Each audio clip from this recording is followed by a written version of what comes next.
Hello everyone, आज हम अपना नेक्स्ट टॉपिक पढ़ने जा रहे हैं इकोसिस्टम फंक्शन।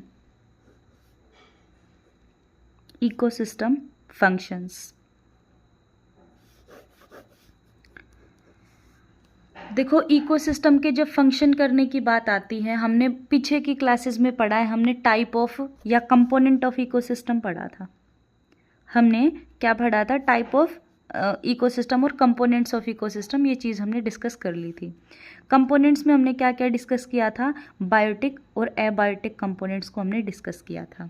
फिर बायोटिक में हमने बहुत कुछ पढ़ा था। क्या क्या पढ़े थे? प्रोड्यूसर पढ़े थे, और क्या पढ़े थे? कंज्यूमर पढ़े थे, और क्या पढ़े थे? डिकम्पोजर्स पढ़े थे, डिकम्पोजर पढ़े थे। ये सब हमने पढ़ा था। तो ये क्या है? इकोसिस्टम के कंपोनेंट हैं। जब इकोसिस्टम को कुछ काम करना होगा, जब इकोसिस्टम को अपना कुछ फंक्शन करना होगा, तो दोनों ही कंपोनेंट क्या करेंगे? एक यूनिट की तरह काम करेंगे, अपना अपना एसेंशियल रोल प्ले करेंगे। क्या मतलब है? सपोज दो क्लासेस हैं, एक है क्लास सपोज 9 और एक है क्लास 10th। एक क्लास 9th और एक क्लास 10th है। दोनों को ही क्या करना है? दोनों को ही उनके स्कूल में कुछ गेम्स हो रहे हैं और उन्हें पार्टिसिपेट करना है। एक दूसरे के साथ इन क्लासेस का कंपटीशन है। सपोज क्लास 9th में भी 10 स्टूडेंट हैं और क्लास 10th में भी 10 स्टूडेंट हैं। तो जब ये गेम में पार्टिसिपेट करने के लिए दोनों क्लासेस जाएंगी, तो हर एक बच्चा अपना इम्पोर्टेंट रोल प्ले करेगा। अगर कोई रनिंग कर पा रहा है तो वो रनिंग करेगा, अगर कोई 3 लेग अच्छा कर लेता है तो 3 लेग रेस में पार्टिसिपेट करेगा, जो खो खो में बेटर कर सकते हैं वो खो खो में पार्टिसिपेट करेंगे। मतलब हर एक क्लास का बच्चा, 9th क्लास का हर एक बच्चा अपने पूरे एफर्ट्स डालेगा, पूरी कोशिश करेगा कि उनकी क्लास गेम में क्या कर जाए? विन कर जाए, जीत जाए वो, है ना। बिल्कुल उसी तरह क्लास 10th का भी बच्चा, हर एक बच्चा चाहेगा कि हमारी क्लास भी गेम में क्या कर जाए? जीत जाए, है ना। तो जैसे ये क्लास का हर एक बच्चा गेम जीतने के लिए कोशिश करता है, बिल्कुल उसी तरह इकोसिस्टम का हर एक कंपोनेंट जो है इकोसिस्टम को फंक्शन करने में हेल्प करता है, वो एक यूनिट की तरह काम करने लगता है। तो इस चीज़ से हम क्या लिख सकते हैं कि components of ecosystem, components of ecosystem are seen to function as a unit, and it ensures its persistence।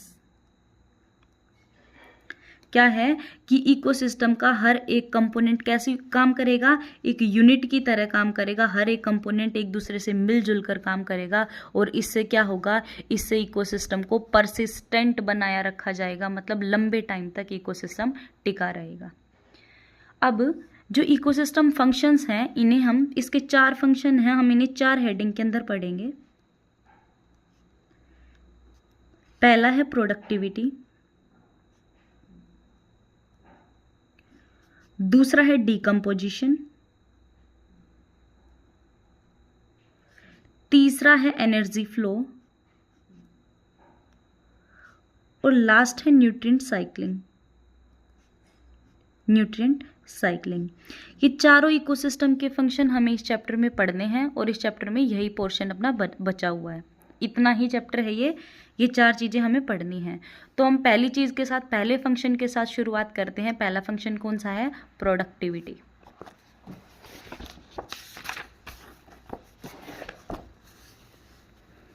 पहला फंक्शन है क्या? प्रोडक्टिविटी। अगर हम प्रोडक्टिविटी की बात करें कि क्या होती है प्रोडक्टिविटी, देखो वर्ड अपने आप में बता रहा है प्रोडक्टिविटी, कुछ चीज़ प्रोड्यूस करना। देखो यहाँ से आ रहा है कुछ चीज़ प्रोड्यूस करना, कुछ चीज़ बनाना। क्या बनाने की बात की जा रही है? यहाँ पे बात की जा रही है बायोमास के बनाने की। अब बात आई है बायोमास क्या है। मान लो सपोज ये एक ट्री है, ये ट्री क्या क्या प्रोड्यूस कर सकता है? वुड, हमें लकड़ी भी देता है ना, हमें फ्रूट्स भी देगा, ये देगा ना। उसी तरीके से हो सकता है इस प्लांट से हमें कोई मेडिसिन भी मिल जाए। तो ये सब चीज़ें क्या हैं? ये जो कुछ भी जो कुछ भी हमें एक ये प्लांट दे रहा है यही क्या है, यही बायोमास है, यही क्या है, बायोमास है। ठीक है, तो हम क्या कहेंगे, प्रोडक्टिविटी क्या होती है, productivity is rate of biomass production, rate of biomass production. Rate of biomass production को क्या कहते हैं, प्रोडक्टिविटी कहते हैं। अब जो प्रोडक्टिविटी होती है ये दो टाइप की होती है। प्रोडक्टिविटी कितने टाइप की है, दो टाइप की है। प्रोडक्टिविटी है दो टाइप की, एक होती है प्राइमरी प्रोडक्टिविटी और एक होती है सेकेंडरी प्रोडक्टिविटी। प्राइमरी प्रोडक्टिविटी क्या होती है, देखो जैसे ये अपने पास प्लांट, ठीक है, ये क्या अपने पास प्लांट, इस प्लांट ने किस रेट से या यूं कह लो किस स्पीड से सनलाइट को एब्जॉर्ब किया, इस प्लांट ने किस रेट से सनलाइट को क्या किया, एब्जॉर्ब किया, और एब्जॉर्ब करने के बाद इसने क्या की, किस रेट से एनर्जी रिच कंपाउंड की फॉर्मेशन की, एनर्जी रिच कंपाउंड की क्या की, फॉर्मेशन की या सिंथेसिस की। एनर्जी रिच कंपाउंड मतलब ग्लूकोज, एनर्जी रिच कंपाउंड से क्या मतलब है यहाँ पे, ग्लूकोज। क्या होती है प्राइमरी प्रोडक्टिविटी, कि इस प्लांट ने किस रेट से सनलाइट को एब्जॉर्ब करके एनर्जी रिच कंपाउंड्स की फॉर्मेशन कर दी, वही क्या है, प्राइमरी प्रोडक्टिविटी है।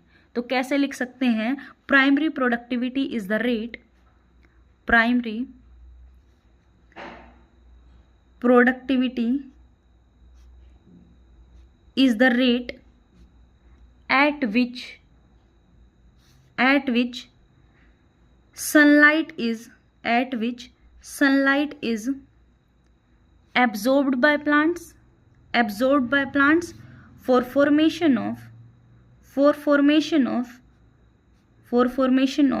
energy rich compounds, क्या है कि प्राइमरी प्रोडक्टिविटी क्या होती है, वो रेट जिस रेट से प्लांट ने सनलाइट को एब्जॉर्ब किया और उसे किस में बदल दिया, एनर्जी रिच कंपाउंड्स के अंदर बदल दिया, वही क्या होती है, वही होती है प्राइमरी प्रोडक्टिविटी। ठीक है, अच्छा अब अगर प्राइमरी प्रोडक्टिविटी हम दिखाना चाहें तो हम किस यूनिट में दिखाएंगे, प्राइमरी प्रोडक्टिविटी जो है इसको 2 यूनिट से हम दिखा सकते हैं। कितनी यूनिट से दिखा सकते हैं, 2 यूनिट से हम दिखा सकते हैं। एक यूनिट होती है kilo kelvin metre square per year, किससे दिखा सकते हैं, kilo kelvin metre square kilo kelvin per metre square per year, इसको हम प्रोडक्टिविटी की यूनिट बोलते हैं। प्रोडक्टिविटी की क्या है, ये यूनिट है, हम बता रहे हैं कि भाई इतनी हुई प्रोडक्टिविटी, इस यूनिट से बताएंगे, है ना। जैसे हम क्या बोल देते हैं कि मान लो एक गेहूं का खेत था, है ना, उसमें इतने टन गेहूं हुए, है ना, तो जैसे टन एक यूनिट हो गई उसमें, है ना, या कितने केजी गेहूं हुए तो वो यूनिट हो गई। तो प्राइमरी प्रोडक्टिविटी की यूनिट क्या है यहाँ पे, kilo kelvin per metre square per year क्या है, यूनिट है। अच्छा एक और यूनिट होती है इसकी, gram metre square per year, gram metre square per year, एक यूनिट ये होती है। किसी भी यूनिट से हम प्राइमरी प्रोडक्टिविटी को दिखा सकते हैं। क्या बात की हमने पहला फंक्शन पढ़ा, क्या, प्रोडक्टिविटी क्या होती है, बायोमास प्रोडक्शन। अच्छा मैंने यहाँ पे क्या बताया है, मैंने यहाँ पे बताया है प्लांट को लेके बता दिया।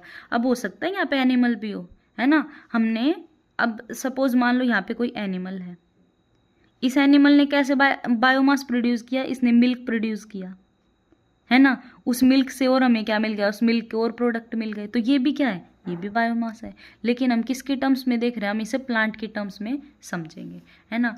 तो प्लांट ने जो जो चीज़ें हमें दी वही क्या है, बायोमास। तो रेट ऑफ बायोमास प्रोडक्शन को क्या कहते हैं, productivity. Productivity is nothing but rate of biomass production. Productivity is of two types, one is primary productivity and the another one is secondary productivity. Primary productivity क्या होती है, it is the rate at which sunlight is absorbed by this plant and synthesis of energy rich compounds takes place. Primary productivity is expressed via 2 units, one is kilo kelvin per metre square per year, या फिर ग्राम पर metre square per year. ये इसकी units हैं। हमने किसको पढ़ा है? अब प्राइमरी प्रोडक्टिविटी को पढ़ा है। अब हम पढ़ेंगे types of primary productivity. Types of primary productivity. अगर प्राइमरी प्रोडक्टिविटी की टाइप्स की बात हम करते हैं तो ये दो टाइप की होती है। एक होती है ग्रोस प्राइमरी प्रोडक्टिविटी और एक होती है नेट प्राइमरी प्रोडक्टिविटी। क्या क्या है? एक है gross primary productivity, gross primary productivity, और दूसरी क्या है? Net primary productivity, net primary productivity. देखो, ग्रोस का मतलब होता है टोटल। ग्रोस का मतलब क्या होता है? टोटल। कैसे? एक एग्जाम्पल के साथ समझते हैं। सपोज ये प्लांट, ये क्या है? प्लांट है, ठीक है। इस प्लांट ने सपोज मान लो एक बार के लिए कि भाई 100 kilo kelvin per metre square per year जो है, पर ईयर जो है इतनी एनर्जी इसने प्रोड्यूस की थी, या इतना इसने बायोमास प्रोडक्शन किया, या इतनी इसकी प्राइमरी प्रोडक्टिविटी थी, ठीक है। तो ये क्या है? इसने टोटल बनाया। ये क्या है? इसने टोटल बनाया। अब भाई इसने ये बनाया है तो खुद भी तो यूज़ करेगा। प्लांट के अंदर भी रेस्पिरेशन होता है, प्लांट को भी एनर्जी की ज़रूरत पड़ती है ना, प्लांट को भी एनर्जी की ज़रूरत पड़ती है। तो जो प्लांट ने टोटल बनाया वो टोटल क्या है? 100 क्या है? अपनी ग्रोस प्राइमरी प्रोडक्टिविटी है। लेकिन अब प्लांट ने क्या किया? Suppose 20 kilo kelvin per metre square per year जो है प्लांट ने खुद यूज़ कर लिया कि भाई मैंने बनाया है, अब मुझे भी यूज़ करना है थोड़ा तो, है ना। तो 20 kilo kelvin per metre square per year plant ने क्या कर लिया? खुद यूज़ कर लिया।